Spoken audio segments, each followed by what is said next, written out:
came into this process hoping that we would see parties engaging around the rules, the Paris rules, that they need to decide by the deadline, which is in 2018 at the next COP, so COP24.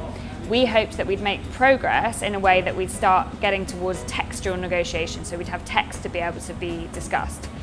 We've seen new agenda items emerge this week, so particularly thinking about urgent action, so pre-2020 ambition, and that has taken up some time, quite understandably. We've had a year of impacts. It's understandable we want space to be talking about urgent action.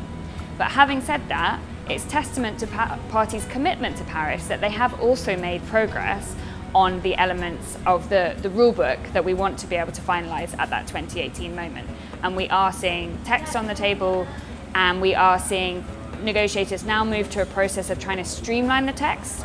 We're not going to see ministers coming in and making sort of political decisions at this point on the rule book. We're not far enough down the track. But what we will see is ministers putting clarity on how we get down that track and how we make sure that we provide that political assurance we will fulfill that deadline in 2018, and we know the process that we're going to follow to make sure that we get there. And we do that in a spirit that involves all the different parties, all the different perspectives, and gets us to a point where we have the most robust rules that can help us implement the Paris Agreement most effectively. This is at the heart of the ambition cycle. So the thing that Paris set up was this idea that we will work towards limiting temperature rise to well below 2 degrees, aiming for 1.5. And to do that, we'd move towards net zero emissions. We would have this long-term goal in mind. We'd also have a long-term goal in mind that we would adapt to the impacts of climate change. And every 5 years, we will come back, take stock of where we've got to, and then 2 years later, come forward with our next set of commitments that move us closer towards those long-term goals.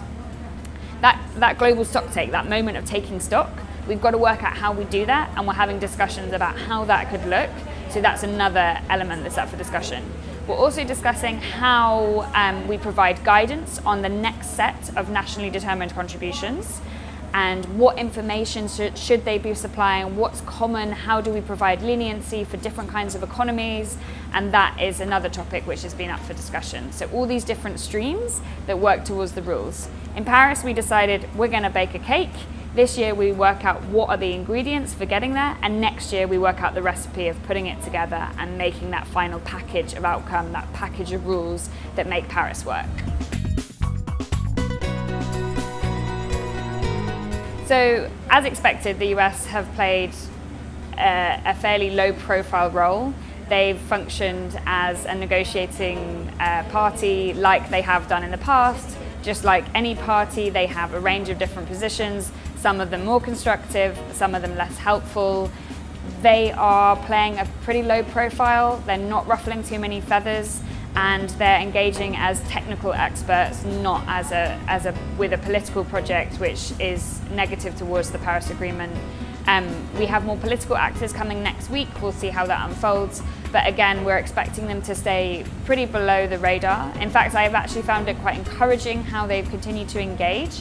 I think it signals that perhaps they are creating as much space as possible so that maybe one day under a different administration, there might be space for the US to come back to the table.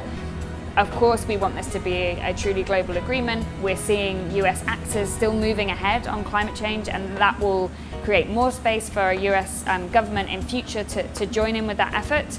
So those signs are encouraging. Action is going ahead from all corners of the world, the US included. One day, I hope we'll get the government back in, and we're creating the context where that's more possible, not less possible, which is encouraging. So the German government came forward with a sort of act of good faith. They put forward 100 million euros, 50 million to the adaptation fund and 50 million to the LDC fund. We're also seeing lots of different procedural discussions. It's littered across the process, which is constructive because that shows they're taking finance seriously. Sewing it together is another matter, and that can be something that can be discussed, thinking how do we land this as part of the Talanoa dialogue. So have we done enough? Are we going fast enough? Where do we want to go next? That's part of that conversation.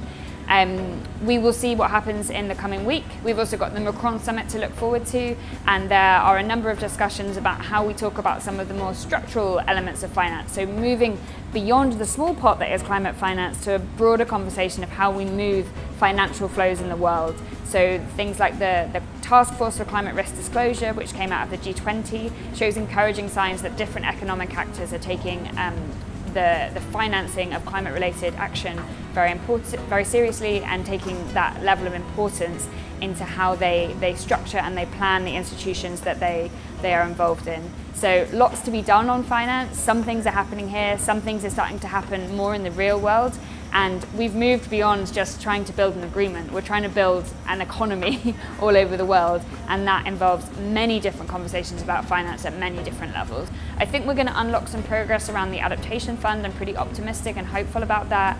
On loss and damage finance, it's so young, it's so new, it's difficult to say, and we'll have to see what the political landing points become in the next week.